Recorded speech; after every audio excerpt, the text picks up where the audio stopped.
Is there anybody out there? Is anybody watching? No, not yet.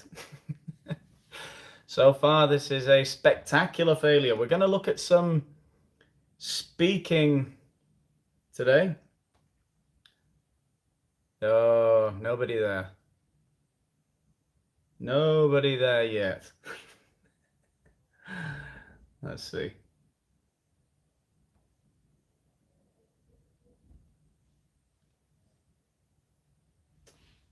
Absolutely nobody.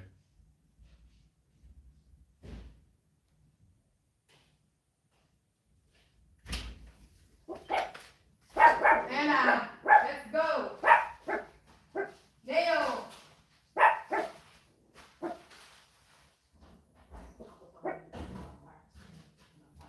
Okay, here we go. I'm live. We've got a barking dog. Get out! Okay. Right, here we are. We're going to look at some speaking questions for the proficiency exam. And hopefully that's going to be useful to a few of you. Go away! Okay. God damn it. God damn dog. Leo, get the hell out of here. Leo, come here. Go on. Damn you. There you go. The joys of having a dog. Hello, Maria. We've got the first comment on the chat there. Hello, hello. Do you have cats? No, I don't have cats. I didn't want a dog either. I have a dog. Hello, Daniel. Hello, Roman. Yeah. Hi. Hi to everyone who's saying hello. Hello, everyone. Great. So we're going to have a look. The dog speaks better English than me. Yeah. I'm sure that's not true. Maybe better Spanish. I don't know. Anyway, yeah. What are we going to do? We're going to have a look at some speaking questions, which I've got on a PDF here, which I'm going to put in the chat now. So hang on, if I can write that somewhere. How do I write on this? As you can see, I'm an experienced YouTuber, and I know exactly what I'm doing. This is all under control. Hang on. Oh, God. How do I get to this? Here we go. There we go. And paste. And send. Right, so these are the questions that I'm looking at. Yeah, hang on. How do I get rid of this? I need to... there we go. The dog speak... A native speakers living in Spain. There you go. Okay, right. So I've put the link there to the PDF that I'm looking at. So hopefully you can see the questions that I'm going to ask if you want to look at them. So these are typical part 1 questions at the moment. That's what we're looking at the moment. Nothing else. And I'm just going to ask you, and you can leave some comments in the comment section if you want to answer these. So it says, how much free time do you have at the moment? How much free time do you have at the moment? That's the first question. A very typical question at C2 level. No? They'll ask you very banal things in the first part of the exam. So how would you answer that? How much free time do you have at the moment? How would I answer that? Well, I guess it's a good question. I work mainly in the afternoons, so this is how I would answer it. I work mainly in the afternoons. That's when I have my fixed timetable. I work in the English Academy, and in the mornings I'm making YouTube videos. So I'm quite busy at the moment. And then when I have any free time, I'm trying to do exercise. You know, play a lot of paddle and football and things like that.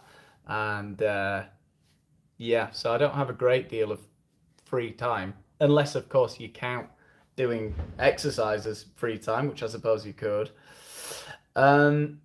Okay, What about you? What would you say? How would you answer that? How much free time do you have, people who are listening? How much free time do you have at the moment? You got a lot of free time? Or not very much? What's going on in your lives at the moment? Are you very busy? Are you back to work? What country are you in? How are things going there? Are you back to work? Are you working from home? Are you on furlough? What's going on in your life? I don't know. Leave any comments. Leave some comments if you feel like it. These are fairly boring questions, part one. So we'll move on in a minute. Anyway, let's have a look. How good are you at organizing your time? This is an interesting one. I know a lot of people who are very good at organizing their free time, that keep a diary, that make lists. These are things that I'm very bad at. I never make lists. I always intend to make lists and write down the things that I need to achieve for each day. But that just depresses me more because I write down the list and then I inevitably don't complete half of the things that I write down, because you write like 10 things down for a day that you need to do. It's very difficult to get 10 things done in a day. You know, you really have to micromanage things. You have to set yourself achievable goals. It's like when people ask, how can I improve my English? And it's like, well, I'm not a very organized person myself. So I just try to incorporate habits in my life that facilitate learning Spanish, for example, or I don't know, getting more exercise. For example, someone will say, hey, I'm in the city centre. Do you want to come? We're going to go and have a drink. And I think, well, if I'm going to go and have a drink, then maybe I should walk and not take the car to the city centre. No, things like that. Micro habits, micro routines that kind of improve your way of life. But am I good at organizing my time? No, I'm really not. Greetings from Peru, says somebody. I can't click on this. Oh, here we go. Why doesn't it let me use the thing? I'm so bad at this. This is terrible. How do I see it? Yeah, here we go. Greetings from Peru. Hello. Maria Jesus says she has a big family, so she doesn't have free time. Yeah, that's definitely true. For people that have a big family, I've got 2 kids, and that just takes up all of your free time. At weekends, you know, I try to get involved in a couple of paddle matches or something to get away from, not to get away from, to have a bit of me time, because basically, yeah, they take up most of your free time. Here's Roman, who said, I currently possess an immense amount of time. Do you possess the time? Yeah, okay, yeah, you have a lot of free time, good, at my disposal, but sometimes reality disrupts the euphoric flow of my life, right? Vicissitudes of life as we know it. Okay, some interesting vocab there from Roman. In my exam, I answered these type of questions really advanced and sophisticated and sounded quite scripted. Yeah, I think that can be a problem. I mean, in this first part of the exam, they just want to see how relaxed you are, you know, how in control you are. Obviously, it's great if you can slip in a couple of advanced terms. Obviously, we're C2 level, so we're wanting to hear, you know, a sophisticated control of the language. But yeah, better short and simple. That's what Jiha says. Don't know if I'm massacring your name there, but anyway. Greetings from Greece. Do you think it's too demanding to prepare for the CPE, especially if you are Greek? No, not at all. Greeks invented education. Probably. They invented everything else. No, I know what you mean, though. Obviously, Greek and English are very different, but I'd say most languages and English are quite different. So, no, I think I've spoken to a lot of people from Greece since I started doing my proficiency content, and a lot of people from Greece have told me that they have passed the proficiency exam. So no, I don't think it's particularly demanding for any nationality in particular, really, is it? I often think that for people that speak Asian languages, having to learn a whole new alphabet and things like that, or people who speak Arabic or Russian, I think that must be particularly complicated, no? But again, it's just what you're exposed to, I guess. Um, I wonder why they keep asking such banal questions. Is most likely to break the ice. Yeah, that's what Giovanni's saying there. Yeah, that's exactly what it is, really. I think it's just to get you into the speaking exam, make you see how you react to some very easy questions before they get into the real meat of the speaking exam. That is the idea, I think. I think you're right there, Giovanni. I also noticed that intonation and pronunciation play a main role. Yeah, they're very important. Important, you know, intonation's an interesting one. Pronunciation, yeah, it has to be understandable. You have to be as close as possible to a type of English accent, whether that's American or British, which is usually the two that they're usually the two that people have, right? British or American accents. For European learners, I don't know, maybe in Asia there are people who pick up Australian, New Zealand accents. I don't know, I can't really expand on that much further, but your pronunciation has to be consistent. So this is a thing. You get people who often pronounce everything in one way, and then one word they'll say it sort of more American. They'll break the consistency, and that can be confusing sometimes. So it is good to imitate someone, I think. I think as children we learn to imitate the accent around us, no? So I guess to an extent we should be trying to imitate somebody or some accent in particular when we're learning another language, right? I think that happened for me learning Spanish. I've been in Asturias the whole time, so you know, I've picked up a bit of an Asturian accent. Certainly, people say that to me when I go outside of Asturias and I go to other parts of Spain, and they'll sort of say, "Oh, where are you from? The north or something?" If I'm on form that day, and I'll say, "Well, actually, no, I'm English." And they'll go, "No way!" And I'll say, "Yes, yes, way. I'm just that good."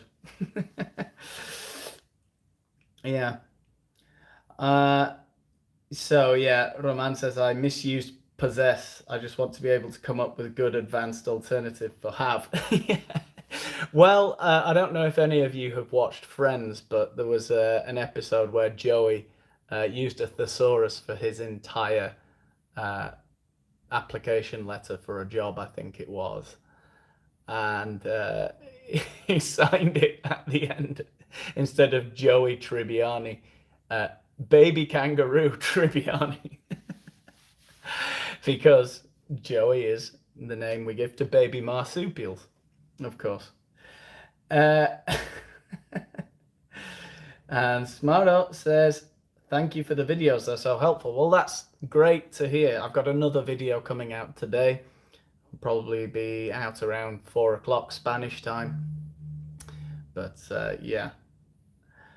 Now, I'm under the impression that being understandable in terms of accent is of paramount importance, and adapting an English accent such as the Manchester accent or the London accent, to name but a few. Isn't that important? What do you think? I think it is. I think, it's going to be impossible to perfectly imitate one accent or another, but it's great if you can, because that's going to really help with your consistency, no? Giovanni says he imitates me. He's in love with my accent. Yeah, mine's kind of. I feel like my accent's quite neutral now. It's clearly northern, but people can tell. English people can tell when I'm speaking to them that I'm from the north. That I'm from Yorkshire. I'm from Sheffield. But I think I put on a bit more of a neutral accent when I'm speaking in my videos, just to be a bit clearer. Oh, and Gabriel says he took his CPE on Saturday. How did it go, Gabriel? Do you think it went well? You won't have your results yet, of course. I wonder how that went. Maybe he can tell us. Here's another question for us. It says, what would your dream job be? That's a banal question, but it could be an interesting one. We could turn it into an interesting question, surely. What would your dream job be? Oh, God, YouTuber. For God's sake, tell people about me. Yeah, God, this is my dream. Just making videos and talking to people. Yeah, I'd like to have a podcast where I talk to interesting people. That would be my dream job, I think. Maybe with I don't know. Maybe that's something I can do in the future if I get a bit bigger on here. Maybe. I guess at the moment that's not really viable. Who do you invite on? Suppose you invite on the most popular person you know, don't you? And then it just builds, it snowballs from there. Or maybe it doesn't. But yeah. Oh, I can't scroll down. What would your dream job be, everyone? What would your dream job be? Tell me. Do you have much opportunity to travel? They're taking the mick. They're laughing at us. The elites are laughing at us in their ivory towers. Do we have much opportunity for travel? I travelled this weekend. I was in Seville, or Sevilla, as they say. And everyone's asking me, did I go to watch Spain play Sweden? No, I didn't. I was at a show jumping competition watching horses with my family. So I got to see the city, though. I got to see a lot of the city. And, I've been there once before. I had been there once before, and it caught my eye. It was a beautiful city. But I really got to know it a little bit better this time, and it is fantastic. If you ever get the opportunity to go to Seville in Andalusia, and then take that opportunity, it's an amazing place. And I live up here on the north coast. I mean, look, it's great. Whoa, take a look out that window. Maybe you can get an idea. Oh no, you can just see another building. It's pretty grey today. And the forecast is better for later in the week, I think. Jesus, what have I done? But yeah, it's kind of English up here on the north coast of Spain. It's plenty warmer, particularly in the winter. And it's nice here in the summer if we get a good summer. But it's not what you imagine Spain to be. Really isn't up here. And so I'm down in Seville this week, and I was in Seville, and oh my God, it was like 23 degrees, sunshine, orange trees everywhere. Everyone's just having an absolutely mad time. On Sunday, I was walking around the centre on Sunday, and of course, it was the build up to the Spain-Sweden match. There were Swedish people everywhere. Everyone was just having a party from midday onwards. It was just, that changes your way of life. That changes your perspective on everything, surely. I mean, having that, having heat in the summer, having light, having people just having a great time, Hey, we've got some more comments here. Consider making a vid of UK movies. Whoa, hang on, let's see. So Jiha says, can we hear your original accent? Just curious how it sounds. Yeah, I suppose I'd sort of talk like that when I'm talking to people, particularly when I'm in Sheffield. I'll sort of go a little bit more like this, I'll just sort of be a bit more northern, really. Though I do think I have a tendency to imitate people, so I'll, depending on who I'm with, I'll speak one way or another. So if I'm with people who have a particularly strong Sheffield accent, like where the area where I grew up, people had talked like that. They were right Sheffield. I lived on Parsons Cross in Sheffield, and they were proper Sheffield. They were, and they'd speak like that. It's right good, but yeah, I guess I kind of talk like I do in my videos, really, more or less. A little bit, probably a little bit faster and a bit less clear, and a bit more northern. But consider making a vid of UK movies we can watch on YouTube to hone our listening skills and broaden our vocabulary. Yeah, how would I do that? You got to be careful with copyright on YouTube. But yeah, that sounds like something interesting. An interesting suggestion. It's Leticia from Mexico. Yeah, hi to you, Leti. And Gabriel says he's told us about his CPE exam here. He's saying writing was easy. Well, that's good to know. The writing can cause all kinds of panic attacks, cardiac arrests. Use of English kind of complicated. Listening part 2 was a disaster, but the rest went smoothly. But you won't believe what happened to me. The light went off in the middle of the use of English. Oh my God, Gabriel, where are you from? You Spanish? You Spanish? I don't know where you're from. He says he's from Seville. There you go. Excellent. Well, I was in your city this weekend. So the light went off. I think that's something we need to get used to now. Maybe they'll tell you to bring candles to future exams. The situation with electricity in Spain, not good. Not good. Not good apparently in the whole world, but there you go. Now, Roman says, could you answer one of the questions using the most advanced vocabulary you can think of? What, one of the speaking questions? Okay, God. So let's have a look at another question. It says, how important is the internet to you? Oh my God, the most advanced vocabulary I could use. How important is the internet to me? The internet is of the utmost importance to me. What could I say? Oh God, I'm on the spot now. You'll see how bad I am. It's of the utmost importance. It's indispensable. It's absolutely indubitable that without the internet, it would be completely unfeasible for me to perform my daily routine of making YouTube videos. I don't know what am I saying.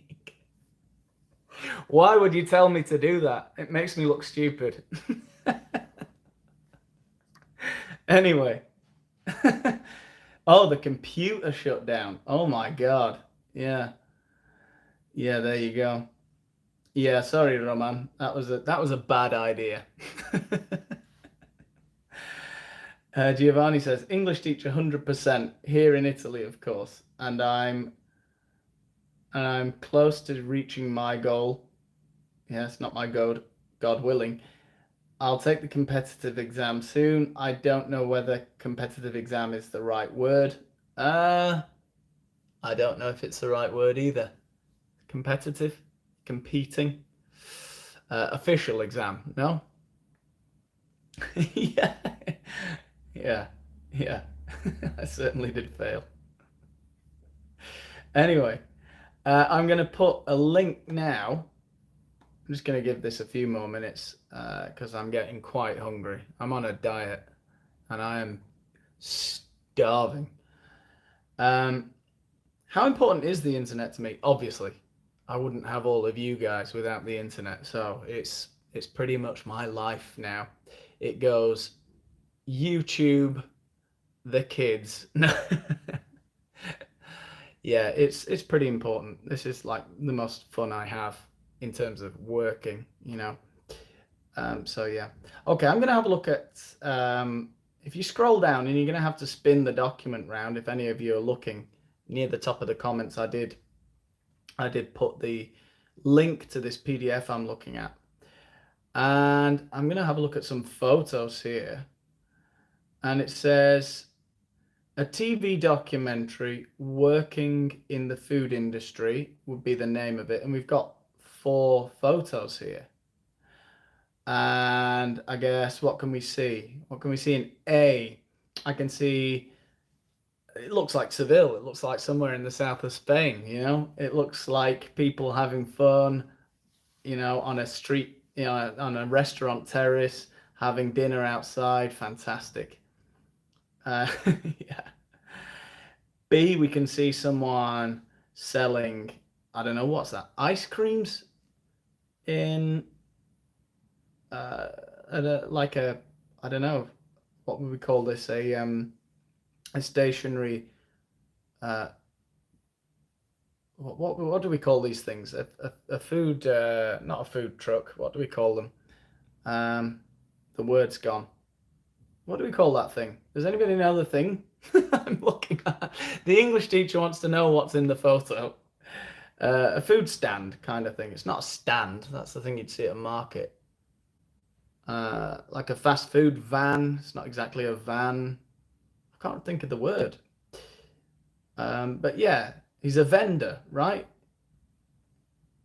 And he's selling cold drinks. Hot and cold drinks. That's what he's selling. It says it there. Okay, and then C, we can see somebody working, I think, either in a restaurant or in a fishmonger's, right? They're cutting up what looks like a big block of tuna, maybe. And then there's some smaller fish there. And then in D, we can see some beekeepers. Yeah, beekeepers. That's kind of how most people dress now. But yeah. So what are the questions we're going to be asked here? What are the questions that we can be asked in this part? So let's see candidate A's questions. It says, or candidate A says, are we in part 2 here? Oh no, that's part 3. Oh, this might be too complicated.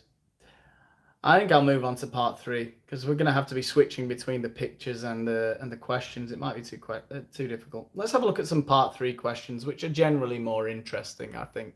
So let's have a look.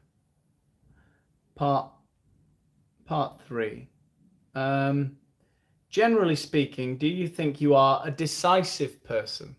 Do you think you're a decisive person? Let me know what you think in the comments. Do you consider yourselves decisive people? Do I consider myself a decisive person? That's a really difficult question. I think I can make decisions on my own. I often find it very difficult to collaborate with people and to reach decisions that affect other people, right? I'm comfortable about making decisions for myself about what I need to do. I found that having kids was a difficult thing because you have to make decisions. You have to choose what other people do, right? And that's quite a lot of responsibility. Am I a decisive person? I guess that's a very subjective question. I'm guessing most people would say I'm not. I just avoid making decisions, right? Let's see if we got any comments on this. So Gabrielle says, I was asked how word has changed in terms of technology, education. So I was lucky, as it's not an elaborate question. Oh, how the world has changed in terms of technology and education. Yeah, oh my God, typical, typical question. Yeah. How has the world changed? Oh my God. It'd be a really fun thing to talk about 2 years ago, but I mean, how has the world changed in the last 2 years? Oh my God. Does anybody enjoy it anymore? Am I getting older, or is it true that I just think the world was a happier, more fun place to be in sort of 20 years ago, maybe just 20 years ago? Because if you go back to the 1980s and 90s, yeah, there was maybe even the beginning of the 2000s, we had loads of geopolitical problems, but it felt like 2019, 2018, everything was just kind of perfect. Maybe the world wasn't perfect, but opportunities were there for almost everyone, certainly in the Western world, and for large swathes of the rest of the world. And so, God, how has the world changed in the last 2 years? Technology, yeah. Oh my God. Technology and education. How has education changed in the last, what was the question? How has the world changed in terms of education? Education's kind of stayed the same. We still sit and read textbooks and have to regurgitate the information in exams. But I don't think that's a bad thing. I don't think that is a bad thing. I get a lot of students, I teach a lot of adolescents, teenagers who are very frustrated, and they say, I don't understand why I have to learn these things. They're not going to benefit me for my future. And I always disagree. I say that school should be presented to people in a way that is realistic. So I think the idea of school really was to stretch people as far as you could stretch them in as many different areas of competence as possible. So 10 subjects. If you are capable of getting top grades in 10 subjects up to the age of 18,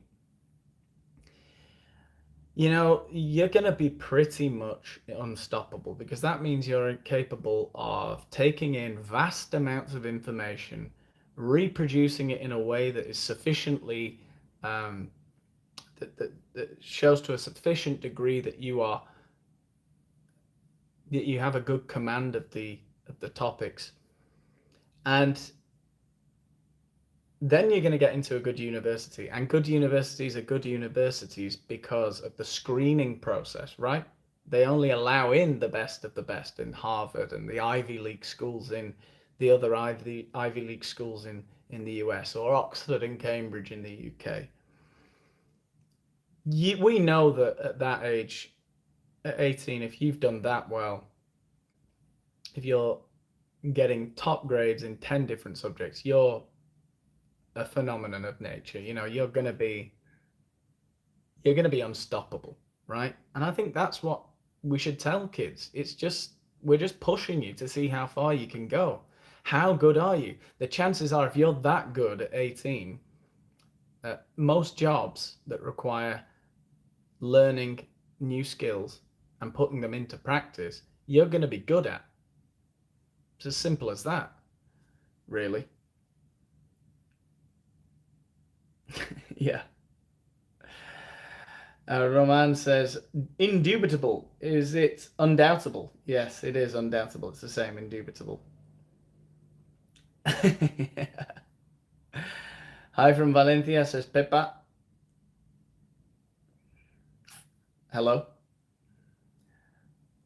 I'm new here. It is my first day watching you, and I find your channel quite interesting. Which days and time do you do live lessons? Thanks a lot. I just started last week to do doing live lessons. So this is Myri teacher. We are the real influencers. Yeah, rock on. Yeah, I don't know. I've just started doing live stuff last week, so I don't know how often I'm gonna do this, but I make normal videos quite frequently. So thanks. Yeah, indubitable means it can't be argued. Yeah, yeah, undoubtedly. Um, Giovanni says, I am, but it depends on situations. If something is completely new and unexplored, and I have to start from scratch, I'm everything but decisive and self-confident. Now that is an answer. Good one, Giovanni. And Dimcon says, I wouldn't consider myself decisive. I would rather say that I am accustomed to doing things on the spur of the moment. Very good. Very nice use of English there. Of course, at times I can be quite decisive. It just depends on the situation. So that's really good in the speaking exam. If they ask you a question, go one way, then go the other. I am decisive in these situations. I'm not so decisive in these situations. So I guess it kind of depends, right? That's the technique. That's exactly what you've got to do. So Giovanni and Dimkon did a really good job there. I don't know. Let's have a look at some other questions. It says, who gives the best advice? Friends, family, or strangers? Hopefully not strangers. um, I don't know. I pick up advice from everywhere. I'm quite an argumentative person, so I don't take advice on board very well. So when people try to give me advice, even friends and people that I like, I don't necessarily take it on. Even when they recommend a series to watch on Netflix, I'm like, that's probably rubbish. That's probably not good. It's probably your taste in series isn't as good as mine, isn't as sophisticated. I don't know. That's my natural reaction. I don't say that to them. I'm like, yeah, sure, I'll watch that. No, I won't.